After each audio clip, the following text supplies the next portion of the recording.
We really are rolling with the big boys now. We invite, arguably, the biggest club in the world, Real Madrid, to Villa Park in the group stage of the Champions League. Games do not come much bigger than this, at least at this stage of the competition anyway. Hello all, MikeRo here. Welcome to another episode of my FM19 Aston Villa save. Today we welcome Real Madrid to Villa Park, and then we will have a game against West Brom in the Premier League afterwards. So Midlands derby, and arguably the biggest club in the world on our doorstep. It's a pretty good episode. Let's get into it. But before that, a quick look at how we've gotten on since the last time that we met, which was two very disappointing draws, a 0-0 against Southampton and a 1-1 against Anderlecht.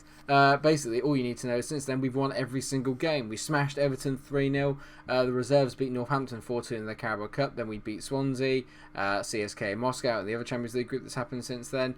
We beat Tottenham away at White Hart Lane, which is mightily impressive. And then we spanked Wolves 5-0 in our most recent outing, where even without the injured Robert Navarro, which I'll get onto in a minute, Jerry Tossum stepped in and got himself 2 assists, as well as Gaitan getting himself 2 assists and the goal. Basically, everyone played brilliantly in that game. Notably, Pelé Maria got a hat-trick as well, and Glenn Hazel is finally up and running. He has got 7 goals in 12 appearances for the club. Not too bad at all. So as you can see with the way that the group stands, beating CSKA was mightily important because they have now played as well as Anderlecht, and both of them have only got 2 draws to their name.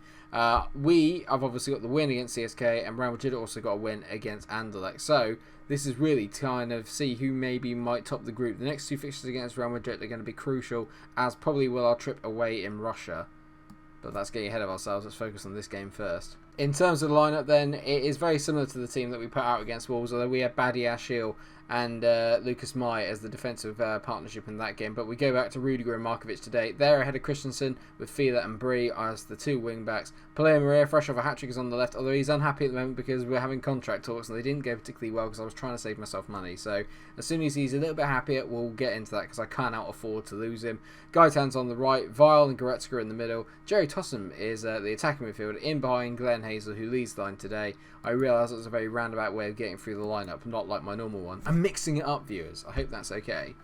Trying to be hip and cool and exciting by saying words like hip and cool. It's always interesting to see what the Madrid team looks like halfway through a save, and we've got Courtois in goal, Matvienko, who apparently is very good and playing out of his skin at the moment at left back, and you can see he looks pretty decent, but he's not that good. Then you've got Varane, Ozan Kabak, who we all know is a very good player. Odriozola turns into a very good player. Emre Can, Aya, and Felix make up the midfield. God, they've signed Yao Felix. That's never good. Bloody hell. I mean, look at him. It's ridiculous.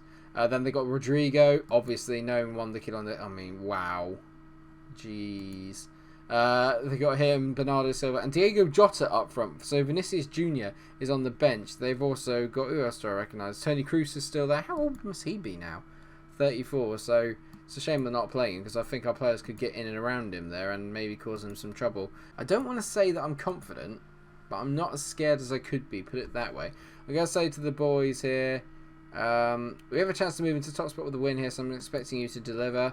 And they like that. I like the fact that we're setting the expectations now, even against teams like Real Madrid. Same expectation. I've got green for everybody. They're all pumped up. I'm pumped up. Let's get into it. Can we be the real deal? If I'd said Real deal, it wouldn't really... You know, it doesn't rhyme and it doesn't make any sense. Well, it makes sense. Shut up. As in, shut up me, not you guys. I don't want to be rude. I'm sorry. Courtois plays out to Ozan Kabak. He's taking his time there, but Bernardo Silva on the ball now. We've got some good pressing here. Felix has managed to somehow get away from Vile, which is very irritating. And he finds Rodrigo, and oh god, the idea of him up against James Brie terrifies me slightly. Rodrigo into Markovic to Diogo Jota. It's gone for a goal. I think it was offside, personally. Yeah, the ref has cancelled the goal. That is like sterling levels of closeness. We got a bit lucky there. That could have gone either way. Christensen over to Markovic. Finding Goretzka. We've been arguably the better team here. We've really dominated the ball so far from what I can see. And Gaitan now drifting forward. Plays it back to Goretzka. They've got a very nice defensive shape, actually, I have to say. I need to figure out who the manager is, actually, of Real. We'll have a look at that maybe at half-time. Vile. Over to Pelé Maria. Maria inside. Vile again. Very patient build-up from us. Pelé Maria. Back to Vile. I can see the runs the boys are making off the ball. Maria. Oh, just over the bar. The right foot is his weaker foot, to be fair, but that's not a bad effort from Paleo. I've demanded a bit more from the boys, which actually seems a little unfair because actually I think we've probably been the better team. I just think that we've not really had that clear-cut opportunity yet. Glenn hasn't had a chance that's just fallen straight in front of him for him to bury. And Paleo Maria's got himself a yellow, so that's not great. Hopefully he won't get himself red-carded because that would be really silly. And we don't need that, do we, Paleo? No, we don't, do we? Oh no, free kick, Bernardo Silva back to Diogo Jota, he cuts inside and he hits it just wide. I genuinely thought that was in and I was not going to be happy because even though it's been an even half, I think we've been slightly the better team. As you can tell from the possession, we've done well with the ball, but a lot of it's on our own half, I think, and that's a bit disappointing. I'm going to certainly say I'm happy with your performance though. We are playing one of the best teams in world football. They are actually only 4th in the Liga though, it's worth noting. I'm going to take Paleo Maria off because he is obviously booked, so I don't particularly want him getting himself suspended. So Felipe Alves is going to come on. I think that's the only change I'm going to make for the time being. Highlight here to Madrid as Emre Can, one of my favourite ever players, gets on the ball and finds Aya. Oh, that's a good ball out to Odriozola. Got a good tackle there. Now Alves on the ball. Away he goes. He's got pace to burn. Alves skips past his man. Go on, Hazel. Oh my God, what a save. I mean, it was a poor touch from Hazel. It really narrowed the angle of that touch. Did it have to be so hard? I don't think so. Did it have to be so hard? Can't help it sometimes. That is just infuriating.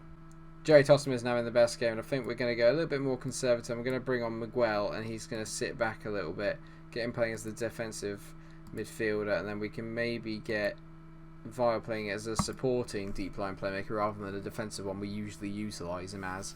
That was the first shot on target, by the way. Now Real Madrid have obviously just fired one off on target themselves. Glenn in the big games. So far, he's just not turned up on camera. He's very camera shy. You know who isn't shy? And it's times like this where you need him. Off comes Hazel. Jackie Lancaster is the man of the moment. Here he comes. Scored a beauty last time. I think we saw him on camera in the Super Cup to win that game. Can he win us this game against Madrid here? Can he be the man to unlock and break the deadlock? I mean, this is annoying me now because you can see on camera we absolutely batter teams. I come on, I turn the camera on, and then we just become really dull. Like, we're just playing nil. Maybe it's because I'm playing harder teams. I don't know. Vile.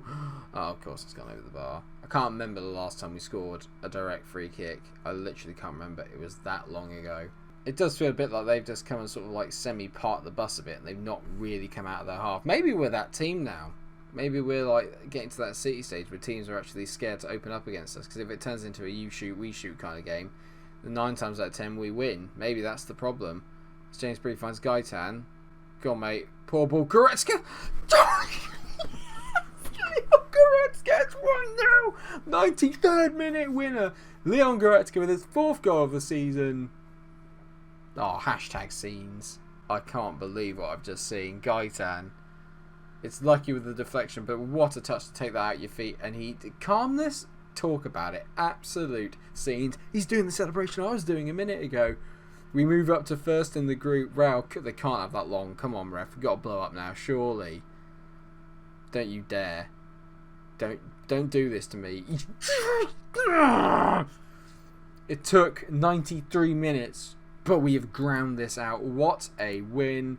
Passionately say to the boys, a very nice victory. Well done. Leon Goretzka is the man of the moment. He's had many good moments on camera. That might just be the best one. A winning goal against Real Madrid in the 93rd minute. Oh, I can't believe it. I'm still in shock. We received £2.42 million for winning that game as well.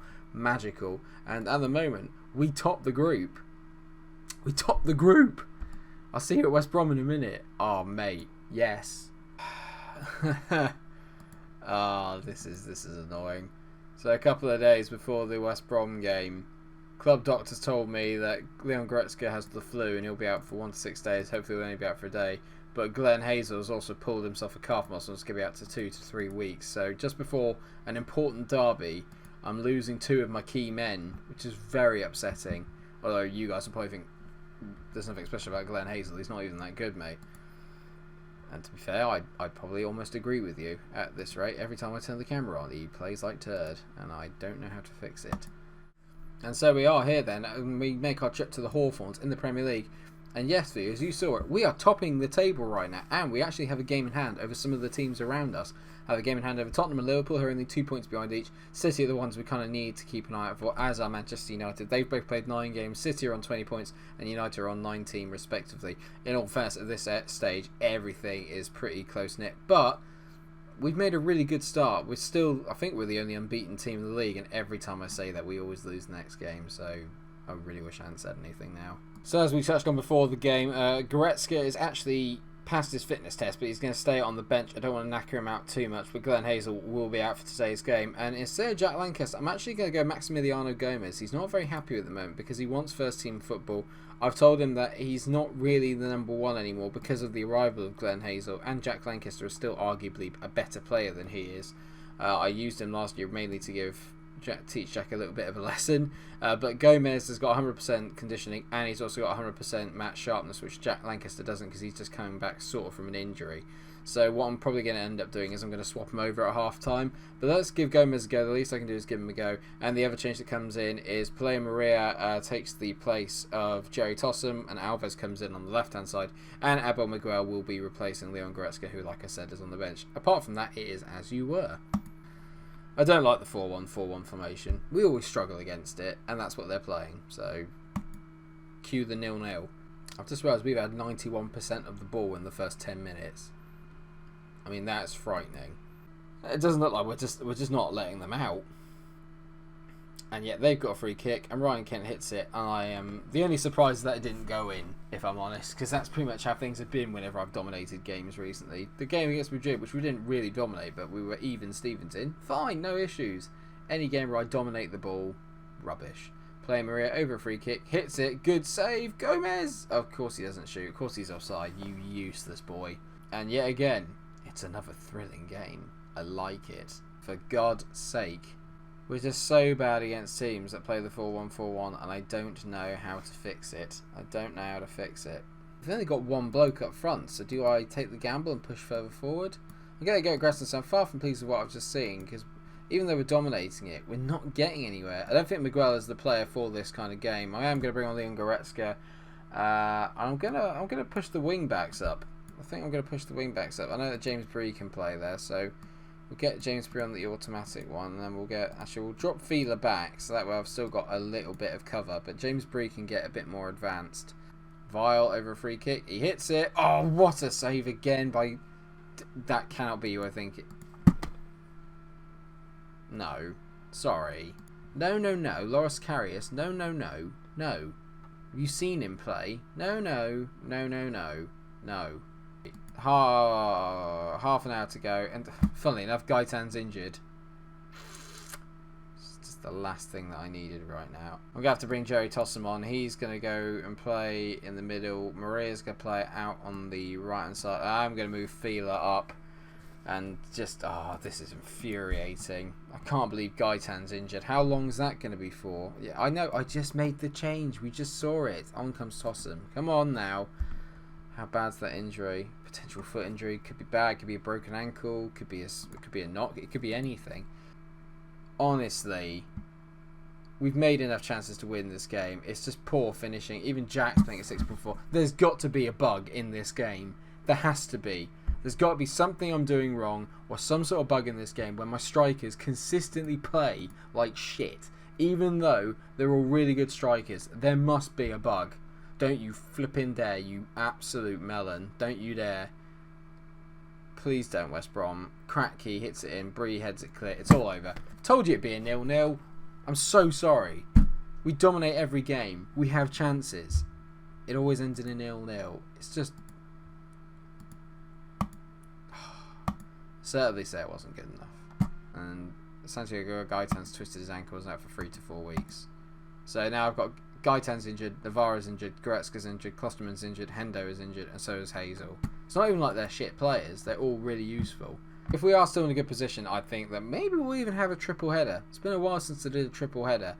So we're going to have Manchester United, Liverpool, and CSKA Moscow, I think, in the next episode. So we're going to have a little bit of a month of just playing around, see how we get on. Hopefully, actually, we might be qualified from the Champions League at that point. But I think that we'll come back for those 3 games, and that to me sounds like a pretty decent trade-off, I think. Thanks so much for watching the episode. I hope you have enjoyed it. If you have, then please do like, share, and subscribe. And until I see you in the next episode for a big triple header against United, Liverpool, and CSK in Moscow, stay cool. 0-0 again. Again.